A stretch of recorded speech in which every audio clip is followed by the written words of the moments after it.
Listen, I tell you sincerely by God, if we let anything happen to our prayer lives, we will lose a generation.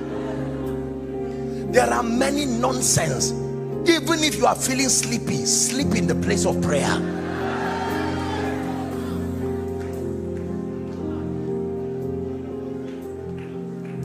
Unto thee that answers prayer shall all flesh come. Apostle, I know so many people in Lagos. My uncle is the commissioner. The other one is this. Ziba, who was sent, are we Bible students? Ziba was sent by David to go to Lodebar, right, and bring anyone in the family of Saul. The Bible says Ziba had 15 children, and the king did not ask him to bring one of his children, yet he sent him to Lodebar to go and carry a crippled man called Mephibosheth. Every helper has relatives in need. Whatever will make your destiny helper leave his relatives and come to you must be prophesied from the realm of the spirit. Let me speak to someone. I stand by the God of heaven and by the spirit of prophecy. Between now and the end of this year, I call the helpers of your destiny. Appear now. Appear now.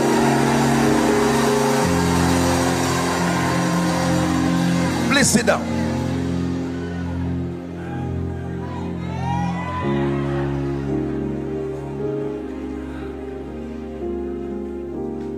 There are pastors that don't pray.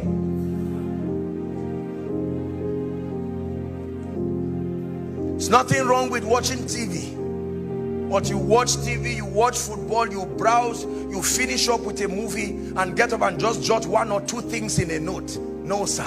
You are contending against powers.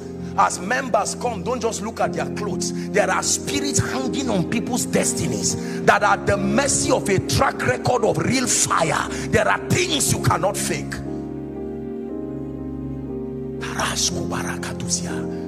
That someone comes to your service just when you are sharing the grace and he says, my God, I came late, but the kind of fire burning there was so much that even your coming late was still an advantage. You become a flame of fire. You visit someone, you visit a shop, give me a bottle of minerals. Just because you held the bottle from that shop, as soon as you go, the owner of the shop will notice that people started coming. What happened? You took the, just that act of drinking a bottle of mineral was a deliverance to that person, because you have now become the ark of God. Literally, it is not only the house of Obed-Edom you go to, anywhere. So why wouldn't someone invite you to his office and say, just sit down here, sir?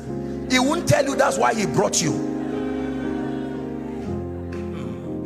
They have studied the antecedents and they have seen that God is with you.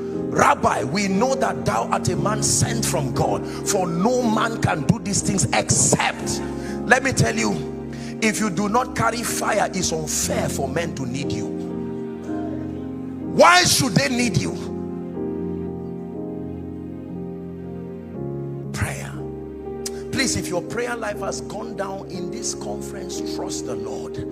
Trust the Lord that one of the graces that must rest upon you is that grace for prayer. We spend half the time we should use praying, begging people only God can talk to.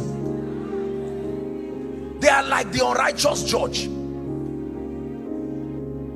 They take your CV, they take your contract letter, and while you shut the door, they just smile and fold it and throw it in the trash can. And you are there giving thanks to God and saying it's in the office. Prayer will force him to bring that CV out of that dustbin. He will leave his house and come back.